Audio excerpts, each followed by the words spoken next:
ระสังฆรัตนะดิฉันขอถวายความนอบน้อมแด่พระปัจเจกพุทธเจ้าทุกพระองค์ค่ะขอสวัสดีกับท่านผู้ฟังทางบ้านทุกท่านค่ะขณะนี้ท่านกำลังรับฟังรายการพุทธวัตรซึ่งเป็นรายการสดดำเนินรายการโดยดิฉันยุภาอารามกุลการบรรยายในวันนี้ก็มาถึงเรื่องของมรรคองค์ที่5นะเราได้พูดถึงเรื่องของการ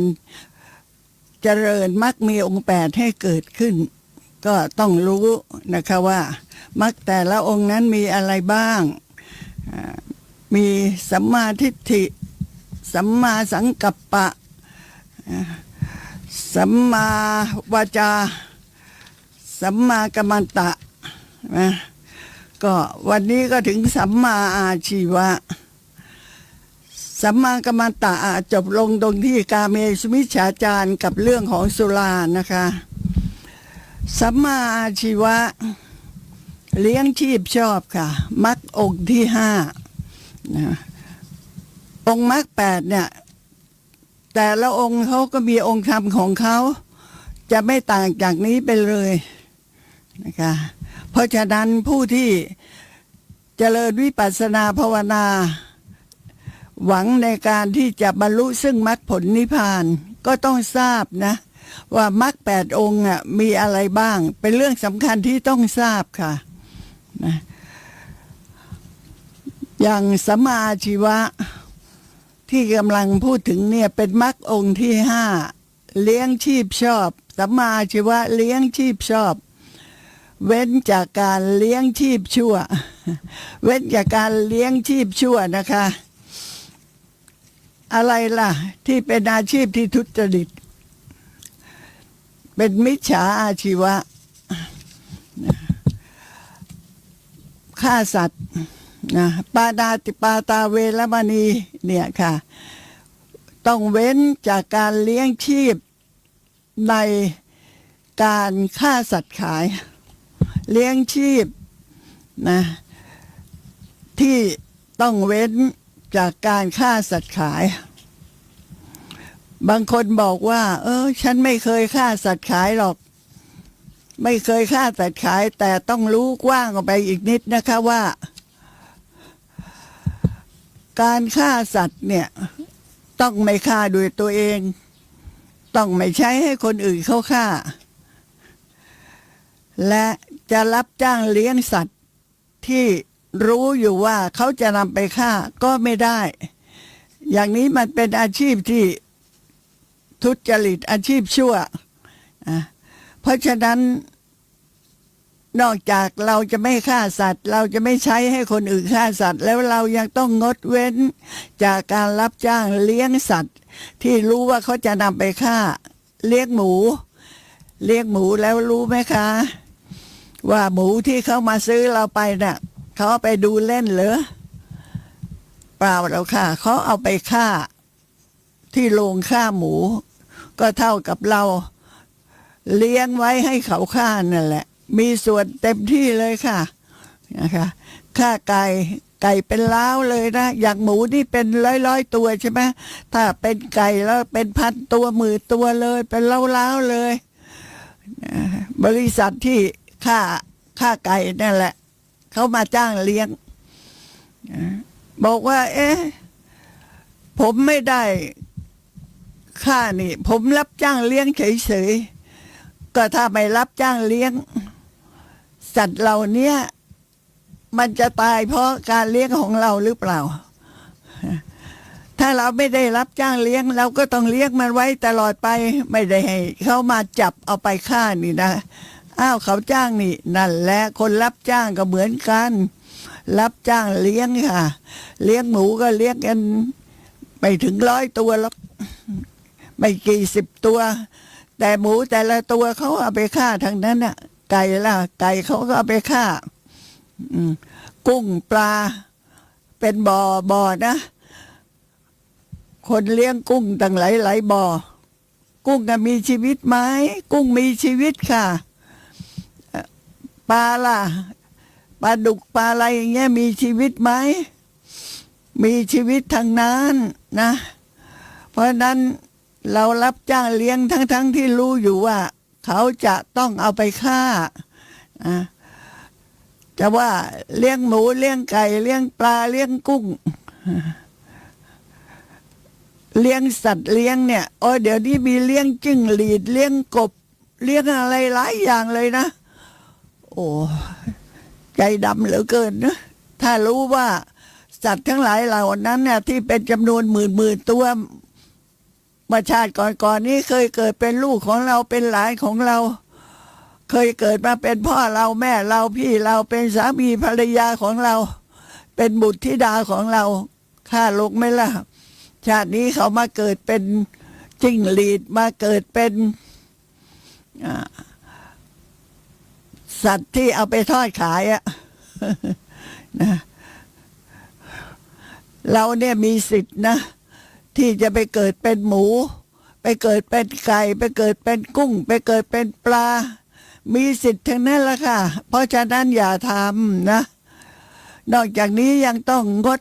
เว้นจากการค้าขายมนุษย์ด้วยค้าขายมนุษย์นะเมื่อก่อนนี้จะมีใคร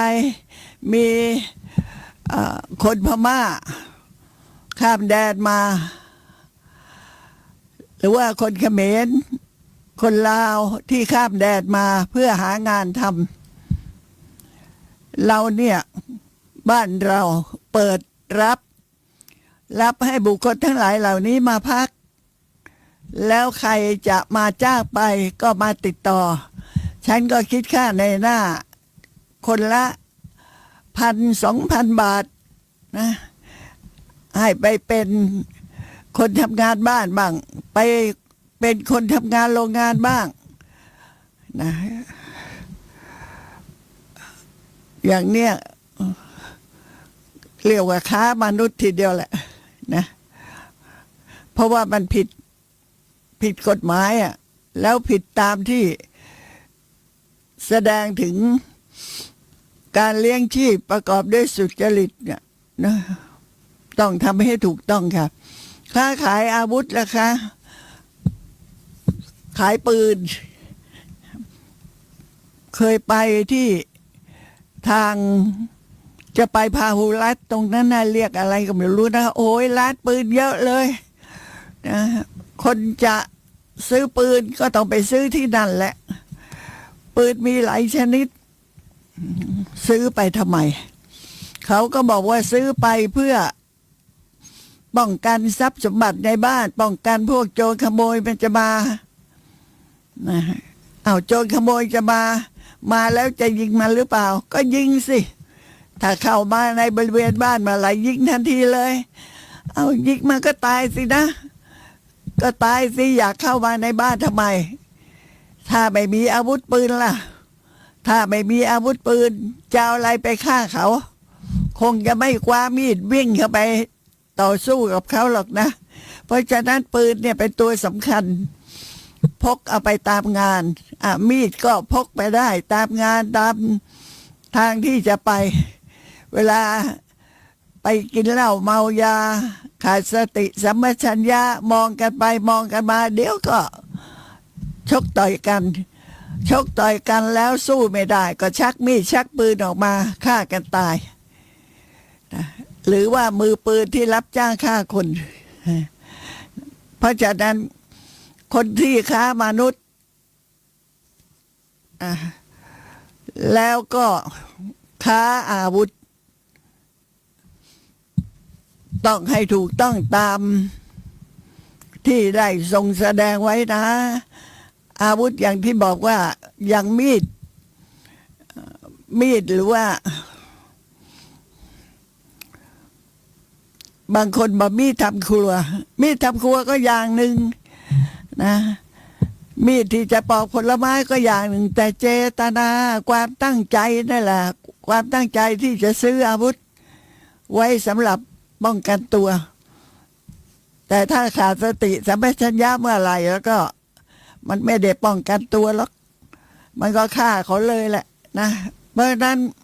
ที่ท่านวางระบบ แบบแผนไว้อย่างเนี้ยมันก็ถูกต้องนะ คนที่มีอาวุธปืนอยู่ในมือเนี่ย อยู่ในบ้านเนี่ยโอ้มันกล้าหาญถ้าล็อกไม่มีอาวุธปืนอยู่ในบ้าน ไม่มีอยู่ในมือไม่ค่อยจะกล้า อย่าไปหาเรื่องเขาเลยประเดี๋ยวเขามีอาวุธขึ้นมาเราก็จะตายฟรีก็ไม่เข้าไปต่อสู้กันหลบเลี่ยงแต่ถ้ามีอาวุธปืนอยู่ในบ้านอยู่ในมือ เมื่อพกพาไปแล้วเนี่ยเรื่องนิดเดียวแหมเรามีปืนจะไปกลัวมันทำไมชักออกมาเปี้ยงเลยนะมันเป็นเรื่องของการที่จะต้องมีกฎหมาย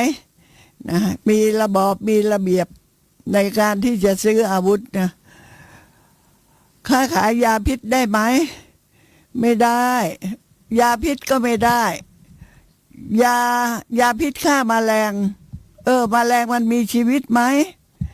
แมลงตัวเล็กๆที่บินมาเกาะอยู่ตามต้นกุหลาบมาเกาะอยู่ตามต้นไม้ต่างๆมาเกาะอยู่ตามต้นมะม่วงในเวลาที่มะม่วงออกดอกแมลงมากันเยอะเลยมาเกาะตามก่อนที่มันจะเป็นหัวแมงวันนั่นแหละมาเกาะคนชาวสวนคนที่เขามีต้นมะม่วงอยู่เยอะๆหลายสิบต้นพอถึงหน้ามะม่วงตรงนี้มันก็น่าจะมีการฉีดยากันแล้วล่ะสมัยก่อนใช้อะไรใช้ต้นโลตินเป็นต้นเล็กๆเท่ากับนิ้วมือหนึ่งเนี่ยนะเอามาตำหรือว่าเอามาทุบให้มันแตกแล้วไปแช่น้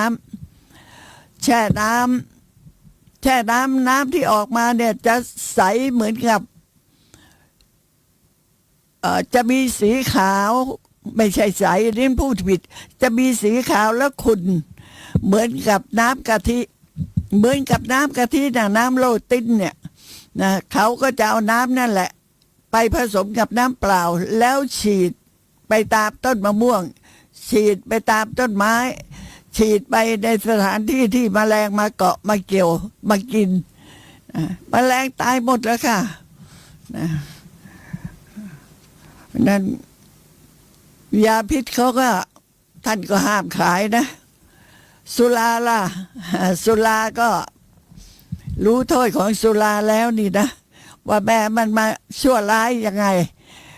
เหมือนดังที่เมื่อวานนี้พูดไปถึงท้าวสักกะเทวราชสอนพระเจ้าสัพพมิตรว่าสุรานี่มันเป็นอย่างนี้ถ้าอยากจะเป็นคนเช่นนี้แล้วก็นะให้ดื่มสุราให้ซื้อหม้อใบนี้พระเจ้าสัพพมิตรกำลังเตรียมจะสมโภชในงานดื่มสุราแม่เต็มงานใหญ่ทีเดียวเสนาอำมาตย์ข้าราชบริพารมากมายปลูกพระพลาที่ประทับมหาชนก็มากันมืดฟ้ามัวดินพระราชาจะดื่มสุราเราก็จะได้ดื่มกินน้ำสุราไปด้วยที่บอกว่าเป็นน้ำทิพย์นะคะแต่ท้าวสักกะเทวราชเนี่ยเห็นว่าถ้าชมพูทวีปนี่พระเจ้าสัพพมิตรดื่มสุราเมื่อไหร่นะมันก็จะทำให้ชมพูทวีปนี่หงอยเหงาไปเลยพินาศไปเลยนะเพราะว่าชมพูทวีปนี่ก็มีผู้ที่เกิดอยู่มากมายนะทวีปอย่างทวีปอื่นก็ไม่ต้องไปเกี่ยวข้องเขาว่าคิดว่าคงจะไม่มีการดื่มสุราอุตรากุลุทวีปอัปราโคยานทวีปหรือว่าปุพพวิเทหทวีปไม่น่าจะมีคนดื่มสุราเพราะท่านทั้งหลายเหล่านี้มีศีลเป็นปกติค่ะมีศีลเป็นปกติมีแต่ชมพูทวีปของเราเนี่ยนะพอได้ยินว่าน้ำทิพย์เท่านั้นละก็ชื่นใจกันเตรียมตัวที่จะดื่มกินให้เต็มที่ เพราะนั้นสุรานี่มันมีโทษมากท่านแสดงโทษไว้เยอะมากเลยนะที่เราฟังกันมา2 วันเต็มๆโทษของการดื่มสุราน่ะว่าถ้าหากว่าท่านต้องการที่จะเป็นคนเช่นนั้นแล้วก็ขอให้ซื้อหม้อใบนี้เถอะเพราะหม้อใบนี้เต็มไปด้วยน้ำชนิดนั้นพระเจ้าสัพพมิตรฟังพอฟังแล้วกลัวนะงดเลิกการดื่มสุราเพราะฉะนั้นสุราที่ดื่มกันทุกวันเนี้ยค่ะเรียกว่าที่พรรณนามา2-3 วันเนี่ยที่ผ่านมาเนี่ยนะเป็นความจริงทั้งนั้นเลยแล้วใครเป็นคนพูดเรื่องนี้ใครเป็นคนสอนพระพุทธเจ้าพูดเรื่องนี้สอนเรื่องนี้เล่าเรื่องนี้ให้แก่นางวิสาขาฟังเพราะว่านางวิสาขาดาทูลถามว่าไอ้เจ้าน้ำที่มันมีพิษร้ายน่ารังเกียจเนี่ยต้นเหตุมันมาจากอะไรทำไมถึงมีน้ำชนิดนี้เกิดขึ้นใครล่ะเป็นคนที่พบน้ำชนิดนี้แล้วมาถึงทุกวันนี้ได้ยังไงนะคะพระพุทธเจ้าเลยตรัสเล่าเรื่องยาวทีเดียวกันนะท้าวสักกะเทวราชเนี่ยในชาตินั้นน่ะก็มาเป็นพระพุทธเจ้าของเราในชาตินี้แหละส่วนพระเจ้าสัพพมิตรในชาตินั้นก็มาเป็น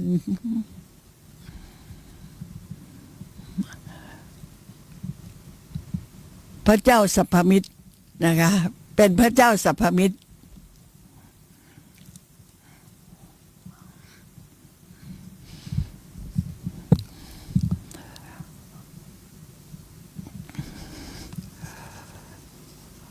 นอกจากการ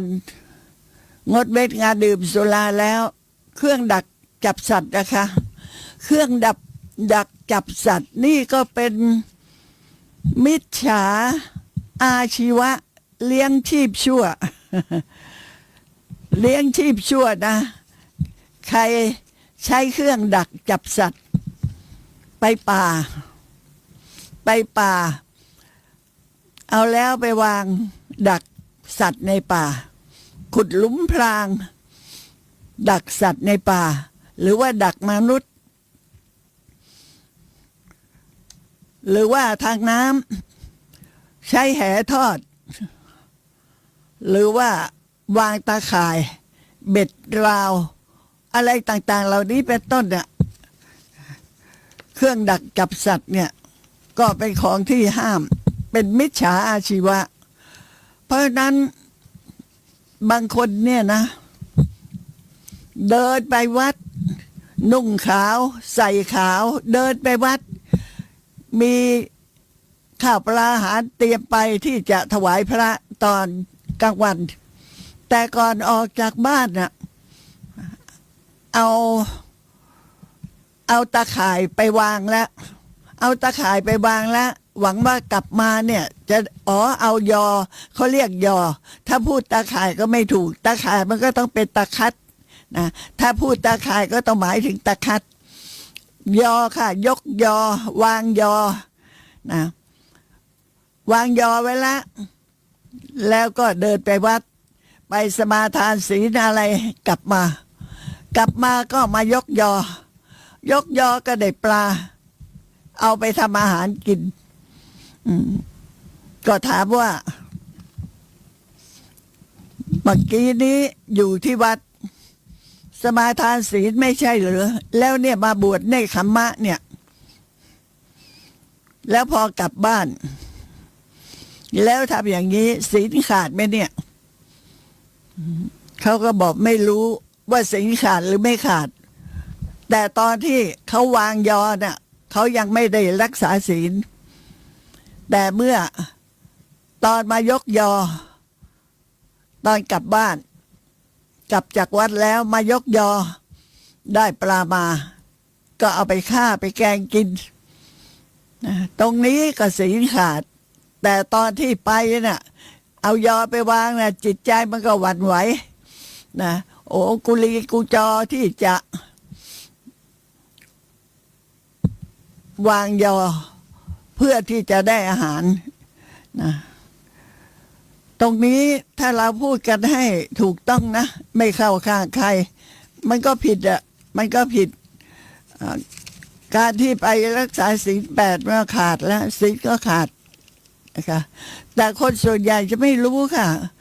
นะคนส่วนใหญ่จะไม่รู้ว่าเขาห้ามนะและถ้าไปบวชเนคขมะตามสถานที่ต่างๆถ้าครูอาจารย์ที่มาสอนน่ะไม่ได้ศึกษาเล่าเรียนให้ดีนะก็ได้แต่ไปนุ่งขาวห่มขาวแล้วก็ไปสมาทานศีลแล้วก็ไปนั่งหลับตาทำสมาธินะก็อยู่กัน7 วันบางคนก็อยู่9 วันมันก็ศีลขาดทุกวันแหละนะไม่ขาดข้อนี้ก็ขาดข้อนั้นไม่ก็ขาดข้อนู้นส่วนใหญ่เนี่ยจะไม่รู้ว่าศีลขาดเพราะว่าขาดแล้วก็ไม่สมาทานใหม่ไม่สมาทานใหม่ถ้าเป็นอุโบสถศีลเนี่ยถ้าศีลขาดต้องสมาทานใหม่ทันทีแต่ส่วนใหญ่ไม่รู้ว่าที่ตัวเองทำไปนั่นนะมันศีลขาดแล้วล่ะนะไม่สมาทานใหม่ดังนั้นถ้าศีลขาดตั้งแต่เช้าตั้งแต่ตอนเช้าไปจนกระทั่งอีกวันหนึ่งกว่าจะถึงพรุ่งนี้เช้าก็คิดว่าตนเองนั้นน่ะเป็นผู้ที่มีอุโบสถศีลมีศีลที่ตรึกออกจากการที่จะอาฆาตพยาบาทจองเวรคนอื่นเป็นเนกขัมมะวิตกแท้ที่จริงแล้วจุดมุ่งหมายนั้นไม่ตรงบุญกุศลนั้นก็ไม่ได้นะบุญกุศลนั้นก็ไม่ได้ที่จริงแล้วเรื่องนี้สัมมาอาชีวะเนี่ยนะเขาก็มีเรื่องเกิดขึ้นเล่าย่อๆนิดนึงว่าในการที่เราจะรู้ว่าใครผิดศีลหรือไม่ผิดศีลเนี่ยนะ แต่ละข้อเนี่ยเราก็ต้องรู้องค์ของศีลด้วย มิฉะนั้นเราจะไม่รู้เลยค่ะว่าศีลขาดหรือไม่ขาดมีอยู่ครั้งหนึ่งภิกษุสงฆ์นะที่บวชอยู่ในกาลสมัยของพระพุทธเจ้าของเราพระองค์นี้นั่นแหละอยู่ร่วมพระวิหารเดียวกันกับพระพุทธองค์ตอนเช้าภิกษุสงฆ์หลายรูปก็เดินออกไปบิณฑบาตก็ผ่านบ้านของนายพรานนะนายพรานน่ะมีภรรยาคนหนึ่งแต่ก็ไม่ได้มีการถวายอาหารบิณฑบาตพระไม่ได้ใส่บาตรก็ผ่านไปก็ผ่านมานะก็ไม่ได้ใส่บาตรหลายวันเข้าภิกษุสงฆ์นั้นก็สังเกตเห็นว่าภรรยาของนายพรานนั่นน่ะกุลีกุจอหยิบนู่นหยิบนี่คือหยิบอาวุธน่ะไปให้สามีเพราะสามีได้เป็นพรานป่าใช่ไหมต้องเข้าป่าหาเลี้ยงชีพอ่ะเอาธนูไปเอาแล้วไปแล้วที่ดักสัตว์นะเอาตาข่ายไปเอาที่วางกลับไปจัดหาของให้สามีตามที่สามีสั่งภิกษุก็สงสัยเคยทูลถามพระพุทธเจ้ามาแล้วครั้งหนึ่งนะพระพุทธองค์นั้นตรัสว่าหญิงผู้นี้น่ะเป็นพระโสดาบันนะเป็นพระโสดาบันบุคคลในครั้งนั้นภิกษุก็ไม่ได้ทูลถามต่อก็รู้แต่เพียงว่าหญิงนี้เป็นพระโสดาบันบุคคล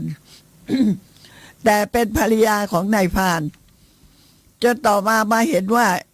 หญิงผู้นี้น่ะแต่ละเช้าที่พระท่านเห็น เพราะว่าเดินไปบิณฑบาตผ่านหน้าบ้าน ก็จะเห็นหญิงผู้นี้หยิบพวกอาวุธต่างๆพวกเครื่องดักสัตว์ต่างๆเนี่ยให้กับสามีตามที่สามีสั่งก็เลยไปทูลถามพระพุทธเจ้าว่าเรื่องมันเป็นอย่างเงี้ยข้าพระองค์เนี่ยออกไปบิณฑบาตแล้วก็เห็นหญิงเนี่ยหยิบสิ่งของต่างๆให้แก่สามีส่งให้แก่สามีตามที่สามีสั่งพระพุทธเจ้านั้นตรัสว่าหญิงผู้นี้นะเป็นพระโสดาบันบุคคลนะพระโสดาบันบุคคลนั้นน่ะจะฆ่าสัตว์เป็นไม่มีที่ตั้งใจจะฆ่าสัตว์ไม่มีภิกษุก็กราบทูลว่าแล้วหยิบอาวุธให้กับสามีหยิบอาวุธให้แก่สามีสามีก็นำอาวุธต่างๆเหล่านั้นไปฆ่าสัตว์ไปดักจับสัตว์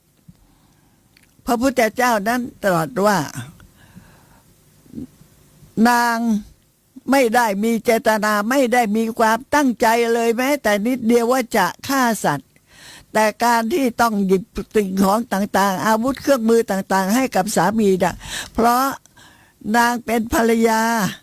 ต้องกระทำตามคำสั่งของสามี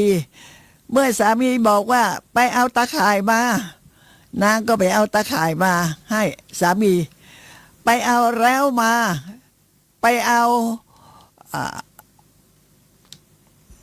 อาวุธต่างๆมาเอาธนูมานางก็ไปหยิบให้นางนั้นทำตามคำสั่งของสามีไม่มีความตั้งใจไม่มีเจตนาอะไรเลยที่จะไปกระทำการฆ่าสัตว์ในพรานนั้นไม่ต้องพูดถึงต้องโทษของการฆ่าสัตว์ล่วงศีลอยู่ทุกวันเลยแต่ภรรยาน่ะไม่ได้ล่วงศีลมีสัมมาอาชีวะนะมีการเลี้ยงชีพชอบนะทำตามคำสั่งของสามีส่วนสามีที่เข้าไปในป่าฆ่าสัตว์นั่นแหละเรียกว่าเลี้ยงชีพชั่วละเป็นมิจฉาอาชีวะนะดังนั้นถ้าเรารู้เรื่องต่างๆเหล่านี้พอสมควรเราก็คงจะไม่บอกคนในบ้านบอกแหมที่บ้านนี่ยุงเยอะเหลือเกินเธอไปซื้อยาฉีดยุงมาให้หน่อยสิไปซื้อยาฉีดยุงมาให้หน่อยยุงมันเยอะเหลือเกินโอ้ยมดนี่เดินกันเป็นแถวเลยไปเอายามาฉีดยาที่มันฉีดที่พ่นน่ะแล้วมดมันก็จะตายยุงก็จะตายนะหรือไปซื้อเครื่องดักยุงมานะเราก็จะไม่พูดอย่างนั้นเพราะเราเรียนมาเราก็รู้ว่าโอ้สัมมาอาชีวะเนี่ยต้องทำยังไงต้องเว้นจากการฆ่าสัตว์ค่ะต้องทำอาชีพที่สุจริตเลี้ยงชีพชอบนะต้องเลี้ยงชีพชอบเว้นจากการเลี้ยงชีพชั่วซึ่งปาณาติบาตนี่ก็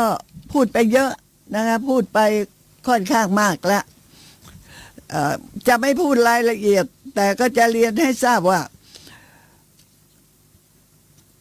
ศีลในข้อปาณาติบาตเนี่ยนะท่านคือพระพุทธเจ้าวางกฎเกณฑ์ไว้เลยในการวินิจฉัยทำอย่างไรทำแค่ไหนถึงจะล่วงศีลคือศีลขาดต้องดูองค์ของศีลเป็นเครื่องตัดสินถ้าไม่ครบองค์ของศีลที่วางไว้จะขาดไปข้อใดข้อหนึ่งถึงว่าศีลในข้อนั้นไม่ขาดหมดแต่ก็เศร้าหมองเพราะฉะนั้นเราก็ต้องจำองค์ของศีลที่มันอยู่ใกล้ชิดกับเราข้อที่หนึ่งท่านบอกว่าต้องงดเว้นจากการฆ่าสัตว์นะเพราะฉะนั้นเราก็ไม่ทำด้วยการเห็นโทษของการฆ่าสัตว์ท่านบอกปาโนสัตว์มีชีวิตมดมีชีวิตไหมยุงมีชีวิตไหมมีชีวิตปาณสัญญิตาเราเองก็รู้ว่ามดมีชีวิตยุงมีชีวิตใช่ไหม เรามีจิตคิดจะฆ่าหรือเปล่านะคะวัฏกาจิตตังมีไหมถ้าไม่มีจิตคิดจะฆ่าก็ศีลไม่ขาดหรอกนะเพียรพยายามที่จะฆ่าหรือเปล่าเอามาฉีดตรงนี้เอามาพ่นตรงนี้ยุงมันชอบมาอยู่กันตรงนี้มดมันชอบเดินตรงนี้อย่าไปคิดว่าสัตว์เล็กสัตว์น้อยนะสัตว์เล็กสัตว์น้อยนะถ้าสัตว์ตายด้วยคำสั่งของเราด้วยการฉีดทำลายของเราเนี่ยจะโทษมากโทษน้อยมันอยู่ที่คุณของสัตว์ถ้าร่างกายสัตว์เนี่ยเป็นสัตว์ใหญ่เช่นช้างม้าโคกระบือเนี่ยนะมนุษย์เนี่ยเป็นสัตว์ใหญ่โทษก็มากนะถ้าสัตว์ต่างๆเราเนี่ยที่พูดถึงอ่ะพวกมดพวกยุงอะไรเนี่ยมันเป็นสัตว์เล็กใช่ไหมโทษก็น้อยแต่พอบอกว่าโทษน้อยก็อย่าคิดว่าไม่น่ากลัวนะบาปอกุศลมันน่ากลัวทั้งนั้นแหละถึงแม้ว่าโทษจะเล็กน้อยแต่เมื่อทำอยู่บ่อยๆมันก็ไปอบายได้เหมือนกันนะไปอบายได้เหมือนกันถ้าทำอยู่บ่อยๆต้องอย่าประมาทค่ะเจตนาความตั้งใจมีไหมเวลาที่มีอะไรผิดพลาดเราก็ดูที่ใจเราว่าเรามีความตั้งใจไหมอย่าเข้าข้างตัวเองเด็ดขาดนะคะมีความเพียรพยายามไหมถ้ามีความเพียรพยายามมากก็โทษมากนะมีความเพียรพยายามน้อยก็โทษน้อยนะฆ่าสัตว์ใหญ่เนี่ยโทษมากฆ่าสัตว์เล็กนี่โทษน้อยฆ่าสัตว์ที่มีคุณมากอย่างฆ่ามนุษย์เนี่ยนะมีคุณมากใช่ไหมก็มีโทษมากนะแล้วถ้าเป็นมนุษย์ผู้ที่เขามีคุณธรรมที่เป็นได้โลกุตระกุศลมาแล้วอย่างที่ในอัตถกถาวัมมิกาสูตรมัชฌิมานิกายมูลปัญนาถเนี่ยท่านเล่าถึงพวกโจรที่ฆ่าอุบาสกที่เป็นพระอนาคามีนะฆ่าอุบาสกที่เป็นพระอนาคามีก็แค่พระอนาคามีล้างหน้าอยู่ที่สระน้ำหน้าวัดเพราะว่ารักษาอุโบสถจนกระทั่งใกล้สว่างก็เลยลงไปอยู่ใกล้ๆสระแล้วก็ล้างหน้าพวกโจรนั่นนะมันหนีเจ้าของบ้านเขามาเพราะว่าไปปล้นเขาได้ของมาเยอะหิ้วหอบของมาเมื่อเห็นมีผู้ชายกำลังล้างหน้าอยู่เอ๊ะถ้าปล่อยเอาไว้นี่เห็นท่าว่าเขาจะเป็นพยานได้เลยว่าพวกโจรไปทางนี้นะถ้าชาวบ้านมาถามว่าท่านอยู่ตรงนี้เห็นไหมเห็นโจรหรือเปล่าถ้าเขาตอบว่าเห็นแล้วไปทางไหนไปทางนี้โจรก็กลัวว่าจะถูกจับได้คิดเอาไว้ล่วงหน้าเลยต้องฆ่าดังนั้นพวกโจรฆ่าอุบาสกที่ไม่รู้เรื่องอะไรเลยนะและมีคุณธรรมมากเป็นพระอนาคามีบุคคลด้วยพอฆ่าพระอนาคามีบุคคลนั่นแล้วก็พากันวิ่งเข้าป่าไปป่านั้นชื่อว่าป่าอันธวัตเนี่ยวิ่งเข้าป่าไปพอเข้าไปอยู่ในป่าตาก็มืดมนหมดเลยมองไม่เห็นตาบอดทุกคนเลยค่ะตาบอดทุกคนเลยโจรนั่นตาบอดทันทีพอวิ่งเข้าไปถึงในป่าเท่านั้นตาบอดทันทีป่านั้นจึงได้ชื่อว่าป่าอันธวันทุกวันนี้ยังอยู่นะคะป่าอันธวันทุกวันนี้ยังอยู่ค่ะเพราะผู้ถูกฆ่าอุบาสกเนี่ยเป็นมนุษย์ใช่ไหมถือว่าเป็นสัตว์ใหญ่มีคุณธรรมสูงไหมโอ้สูงกว่าพระสกทาคามีสูงกว่าพระโสดาบันเพราะท่านเป็นถึงพระอนาคามีคุณธรรมสูงอีกระดับเดียวเท่านั้นก็เข้าถึงความเป็นพระอรหันต์แล้วความตั้งใจเจตนาของพวกโจรเหล่านี้ที่จะปกปิดไม่ให้เจ้าของบ้านที่ตามมาข้างหลังนั้นน่ะรู้ว่าตัวเองวิ่งไปทางไหนก็จะ ต้องฆ่าปิดปากแล้วว่างั้นเถอะเจตนาความตั้งใจเนี่ยมันแรงมากมันเลยให้ผลในปัจจุบันทันทีนี่แหละทิฏฐธรรมเวทนียกรรมชัดเจนเลยค่ะเป็นทิฏฐธรรมเวทนียกรรมชัดเจนให้ผลตอบสนองในชาตินี้ทันทีเลยเหมือนกับนันทมานพไงรับตาของนางอุบลวรรณาเท่านั้นน่ะนะไฟในนรกแลบขึ้นมาเลยดูดดึงนันทมานพเอาตัวไปสู่นรกสภูมิทันทีนั่นก็เป็นทิฏฐธรรมเวทนียกรรมนะเจตนาแรงเจตนากล้าผลก็เกิดขึ้นในปัจจุบันทันทีไม่ต้องพูดถึงโทษที่จะเกิดขึ้นในอนาคตละสองคนที่กล่าวถึงเนี่ยสองเรื่องที่กล่าวถึงเนี่ยก็ต้องไปนรกทั้งนั้นเพราะฉะนั้นจงใจที่จะทำจงใจที่จะฆ่าตั้งใจมากโทษมากตั้งใจน้อยนะโทษน้อยพยายามมากหรือเปล่าถ้าพยายามมากก็โทษมากนะ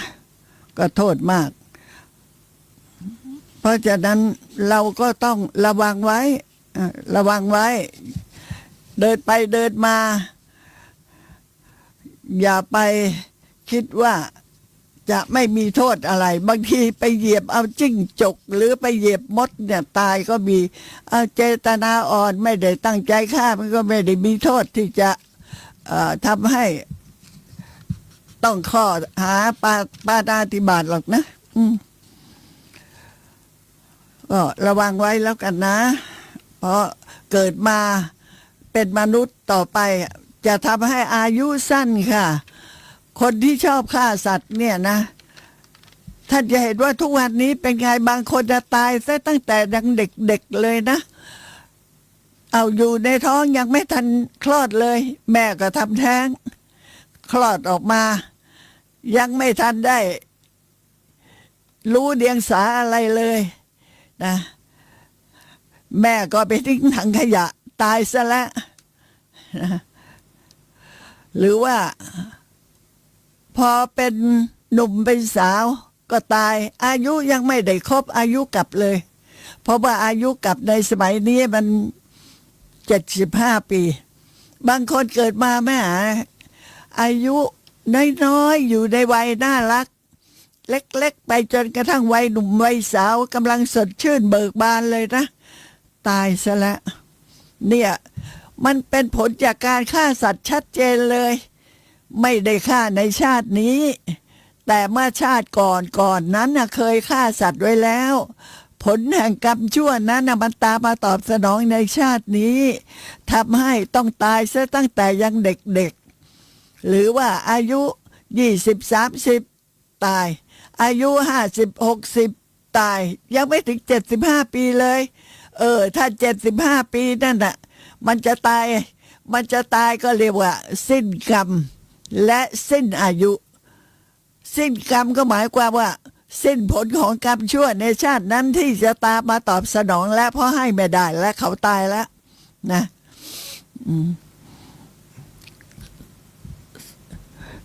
ก็ถ้าหากว่าอยู่จนเกินอายุ75นี่เป็นอายุกลับใช่ไหมถ้า76 77 78 80 90 100อย่างเนี้ยก็แสดงว่าท่านทั้งหลายเหล่านั้นน่ะเป็นคนที่มีศีลไม่ฆ่าสัตว์นะไม่ฆ่าสัตว์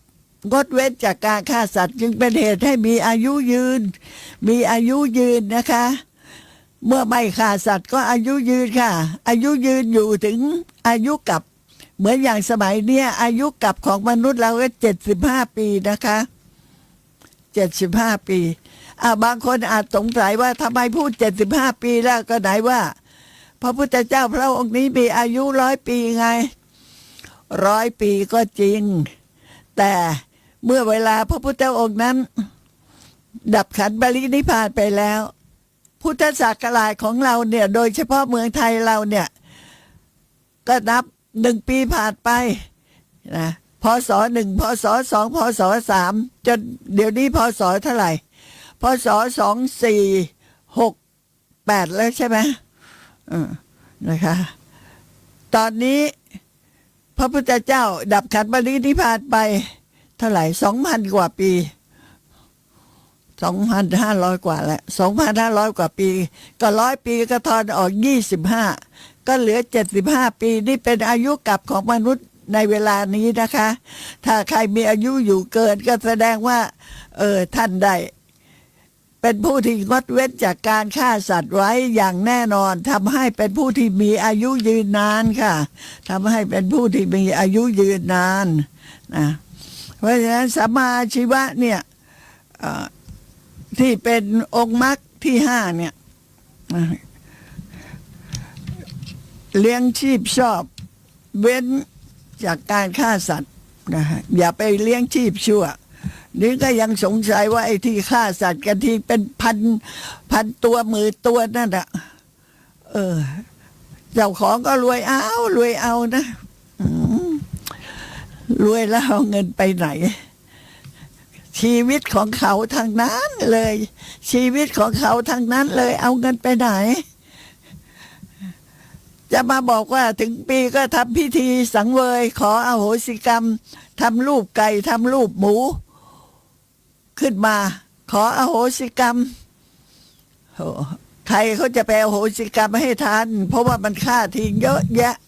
ฆ่าทิ้งมากมายนะดีว่าไอ้ที่มีอายุยืนอยู่จนถึงทุกวันเนี่ยนะพวกนั้นนะก็เพราะว่าในอดีตชาติเนี่ยงดเว้นจากการฆ่าสัตว์ไว้นะและการงดเว้นจากการฆ่าสัตว์ของเขามันงดเว้นการฆ่าสัตว์ใหญ่ด้วยนะเพราะฉะนั้นบุญของเขาก็มีกำลังมากทำให้เขาตอนนี้ยังอายุยืนได้ยินว่า80 กว่าแล้วละมั้งนะพูดถึงเรื่องนี้ก็ทำให้นึกถึงทุกทีทำรูปสัตว์ต่างๆขึ้นเอาไว้ที่ตัวเองฆ่าแล้วฆ่าเป็นประจำเลยนะโอ้ฆ่าไม่เคยหยุดอ่ะเดี๋ยวนี้ก็เลี้ยงปลาด้วยเลี้ยงไก่เลี้ยงปลาเลี้ยงอะไรต่ออะไรมากมายไม่เคยมีพระองค์ไหนสอนบ้างเลยหรือไม่เคยมีลูกหลานรู้บ้างเลยหรือเลิกมิจฉาอาชีวะนี่สักทีได้ไหมแม่มันได้เงินเยอะนะเอารวยเอาเงินไปทำไมตายแล้วไปไม่ได้สักบาทนะสัมมาอาชีวะเลี้ยงชีพชอบข้อที่2นะคะหมายความถึงว่างดเว้นจากการลักทรัพย์ค่ะ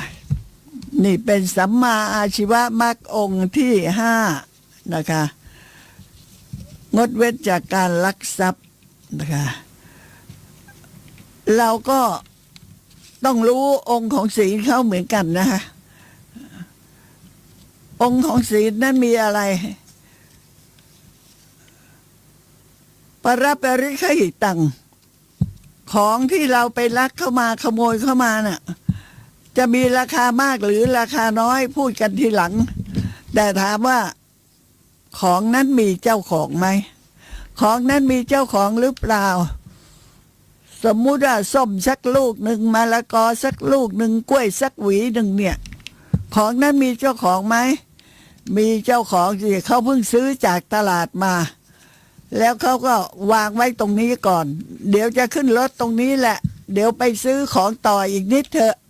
มันหิ้วไปแล้วมันหนักซื้อส้มมากิโลหนึ่งซื้อกล้วยมาหวีหนึ่งซื้อมะละกอมาลูกหนึ่งเอาวางไว้ตรงนี้ก่อนเดี๋ยวแบบเขาไปซื้อของในตลาดนิดแล้วออกมาหายไปแล้วของ ของนั้นมีเจ้าของค่ะเจ้าของหวงไหมหวงสิเพิ่งจะซื้อออกมาเนี่ยเจ้าของเขาหวงแหนค่ะนะเรารู้ไหมว่าเจ้าของหวงรู้สิเขาไม่หวงเขาจะมาซื้อทำไม เรามีจิตคิดจะลักคิดจะขโมยไหมก็คิดจะลักนั่นแหละเพราะของต่างๆเหล่านี้เราเอากลับไปที่อยู่ที่อาศัยของเราเราก็จะได้กินทุนค่าอาหารไปตั้งนานกล้วยหวีหนึ่งส้มสักโลหนึ่งมะละกอลูกหนึ่งเนี่ยไม่ต้องกินข้าวไป2 วันได้นะ มีจิตคิดจะรักทำความเพียรที่จะรักหรือเปล่าจ้องจ้องมองมองก้มก้มเงยเงยหันซ้ายหันขวาเจ้าของมาหรือยังนะเจ้าของเขาเข้าไปยังไม่ออกมาช่วยออกไปเลยนำของมาได้ด้วยความเพียรนั้นครบองค์ค่ะครบองค์ศีลข้อที่สองเนี่ยก็ทำให้เกิดในอบายภูมินะอย่างเบาเลยนะถ้าผลของกรรมชั่วนี้ตอบสนองในชาตินี้หรือจะตอบสนองในชาติใดก็แล้วแต่คนคนนี้แหละที่ลักทรัพย์นี่แหละนะต่อไปจะไปเกิดเป็นเศรษฐีมหาเศรษฐีร่ำรวยมีทรัพย์มากมีเงินทองที่นาที่ไร่ที่สวนมากมายเท่าไหร่ก็ตามนะแต่ผลแห่งกรรมชั่วที่เคยทำมาไว้นี่แหละจากการลักทรัพย์นี่แหละก็จะทำให้ทรัพย์สมบัติของเขาต้องพินาศย่อยยับไปพินาศจากไฟไหม้บ้างน้ำท่วมบ้างแผ่นดินถล่มบ้างลมพายุพัดพาไปบ้างโจรขโมยลักไปบ้างลูกหลานลักขโมยไปบ้างนี่อย่าไปพูดเลยว่าทำไมฉันถึงบ้านฉันถึงถูกไฟไหม้บ่อยเหลือเกินนี่เคยรู้ว่ามีบ้านของคนคนหนึ่งนะ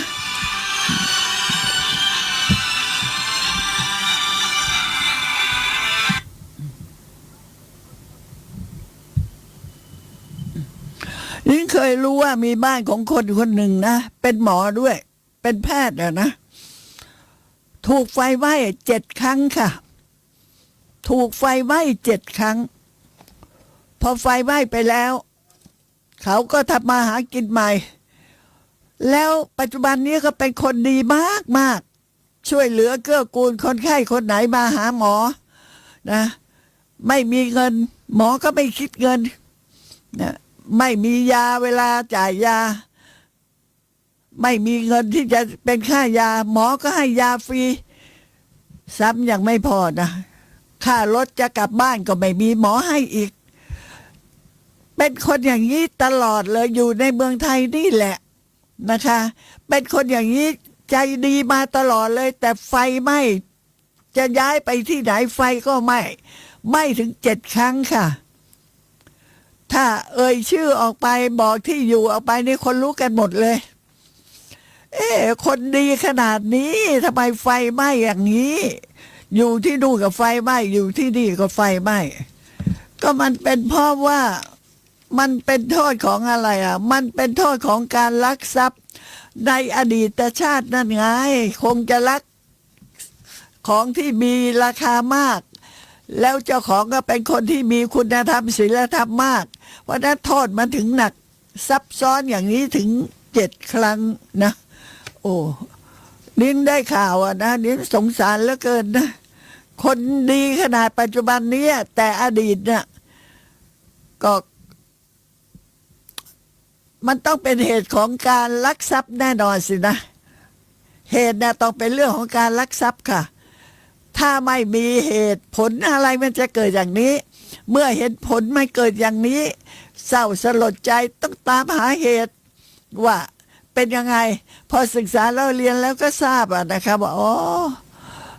เป็นเรื่องของการลักทรัพย์ในอดีตนั่นเองแล้วต้องลักขโมยของที่มีราคามากด้วย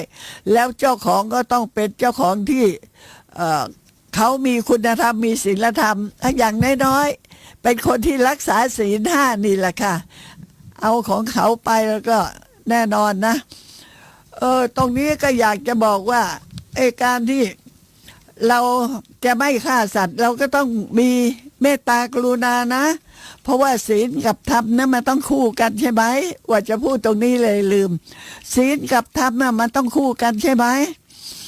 ข้อที่1เนี่ยปาณาติบาตนะแต่ศีลไม่ขาดนะศีลไม่ขาดก็จริงแต่ก็ขาดธรรมะคือขาดเมตตากรุณาดังนั้นผู้ที่มีศีลก็ต้องมีธรรมะด้วยธรรมะที่คู่กับศีลในข้อที่1งดเว้นจากการฆ่าสัตว์ท่านต้องมีจิตเมตตามีความกรุณา นะปรารถนาที่จะให้คนอื่นเขามีความสุขกรุณานะปรารถนาที่จะให้บุคคลอื่นเขาพ้นจากความทุกข์เนี่ยนี่เป็นธรรมข้อที่หนึ่งที่คู่กับปาณาติบาตงดเว้นจากการฆ่าสัตว์ธรรมะที่เป็นคู่ที่สอง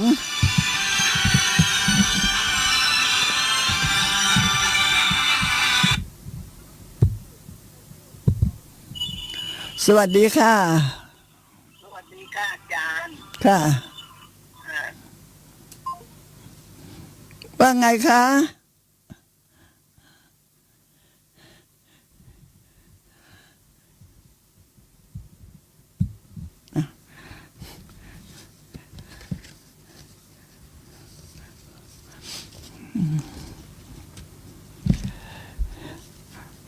ศีลข้อที่สองเว้นจากการลักทรัพย์เนี่ยท่านต้องมีสัมมาอาชีวะเลี้ยงชีพชอบคู่กับศีลข้อที่สองนะมีศีลแล้วก็มีธรรมด้วยไงนะมีศีลข้อที่สองไม่ลักขโมยของใครเว้นจากอธินาทานท่านก็ต้องมีอาชีพนะมีอาชีพชอบจะทำมาค้าขายจะรับราชการหรืออะไรก็แล้วแต่นะทำนาทำไร่ทำสวนต้องมีการเลี้ยงชีพชอบคู่กับศีลข้อที่สองนะต้องประกอบอาชีพที่สุจริตนะไม่ผิดศีลด้วยแล้วก็ไม่ผิดศีลแต่ผิดธรรมะมีไหมผิดธรรมะมีนะอ้าวเพื่อไม่ให้ทรัพย์สินที่ได้เพื่อไม่ให้ทรัพย์สินที่ได้มาใช้สอยเลี้ยงดูตนเองแล้วก็ผู้ที่อยู่ในความรับผิดชอบของตัวเองเราก็ต้องประกอบอาชีพที่สุจริตสิสัมมาอาชีวะนะประกอบอาชีพสุจริตนะไม่สำหรับวันนี้เนี่ยก็ต้องทบทวนนะเพราะว่าพอ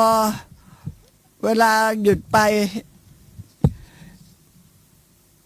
สักอาทิตย์ละวันสองวันเนี่ย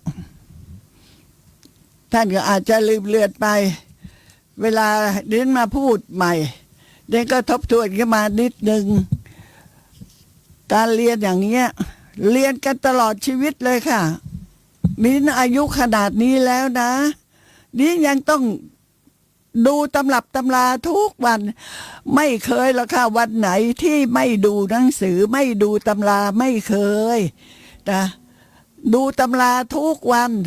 นะคะถ้าอยู่บ้านนี่แล้วก็ไอ้เรื่องว่าที่จะไปนั่งคุยคนนั้นนั่งคุยคนนี้ไม่มีแล้วค่ะมีเวลาก็ต้องดูตำราต้องฟังธรรมะจากครูอาจารย์นะคะแล้ววันนี้เนี่ยเวลาก็หมดแล้วด้วยพบกันใหม่ในวันพรุ่งนี้นะคะสวัสดีค่ะทุกท่าน